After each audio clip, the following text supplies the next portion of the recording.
मध्य प्रदेश की सियासत में आदिवासी विधायक को लेकर विवाद तेज है। कांग्रेस प्रदेश अध्यक्ष जीतू पटवारी ने बीजेपी पर आरोप लगाया और कहा कि प्रदेश में दलित और आदिवासी समाज के खिलाफ माहौल बन रहा है। कांग्रेस प्रदेश अध्यक्ष जीतू पटवारी ने कहा कि जनता द्वारा चुने गए आदिवासी विधायक को हटाने की कोशिश की जा रही है। उन्होंने आरोप लगाया कि जब आदिवासी विधायक मुकेश मल्होत्रा सामान्य सीट से जीत कर आते हैं तो ये बात बीजेपी को नागवार गुजरी। पटवारी ने कहा कि कांग्रेस फैसले को चुनौती देगी और आज ही सुप्रीम कोर्ट ऑफ इंडिया में अपील दाखिल की जाएगी। उनका दावा है कि कांग्रेस कानूनी लड़ाई लड़ेगी और न्याय के जरिए विधायक की सदस्यता बहाल होगी। इस दौरान पटवारी ने पीएम मोदी पर निशाना साधा, कहा यह नया भारत है जहां सदन में आदिवासी नेता प्रतिपक्ष से औकात पूछी जाती है और चुने आदिवासी विधायक का चुनाव विभिन्न तरीकों से शून्य किया जाता है। जो भारतीय जनता पार्टी एक तरफ अलग अलग तरीके से आप लोगों के सामने अलग अलग बातें रखती है और दूसरी तरफ अपने ही एक आरक्षित वर्ग के साथी के साथ कितना बड़ा कुठाराघात करती है। एक विधायक, पूरी सरकार थी उनके पास, पूरी सरकार में 2/3 के आसपास उनके पास एक तरह से बहुमत है,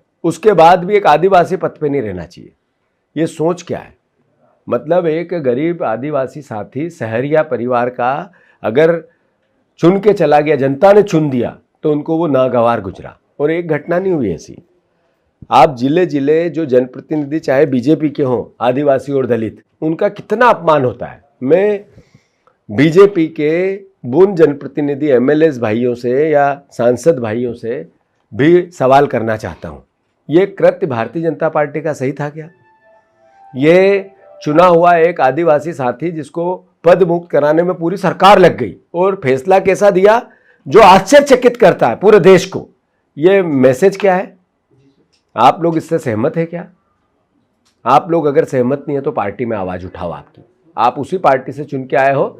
ये अलोकतांत्रिक लोगों को अगर इसी तरीके से आपने शह दी, हम इसी प्रदेश के वासी हैं, पार्टी अलग हो सकती है, पर आपने ये आवाज नहीं उठाई तो एक दिन इसकी गाज आप पे भी गिरेगी और आप अपमानित अपने आप को कई बार अलग अलग समय पे इस बीजेपी में महसूस भी करते होंगे। यही लोग हैं जो छुआछूत की बात करते थे। इनका पाश्चात्य देखो, इनका पुराना इतिहास देखो। यही लोग हैं जो बाबा साहब अम्बेडकर का विरोध करते थे। संविधान के खिलाफ किन किन ने बातें की, गूगल पे जाओ, सर्च करो, पता लगेगा। मैं आप सबसे भी आग्रह करना चाहता हूं कि भारतीय जनता पार्टी की सोच ने देश के लोकतंत्र को कलंकित कर दिया।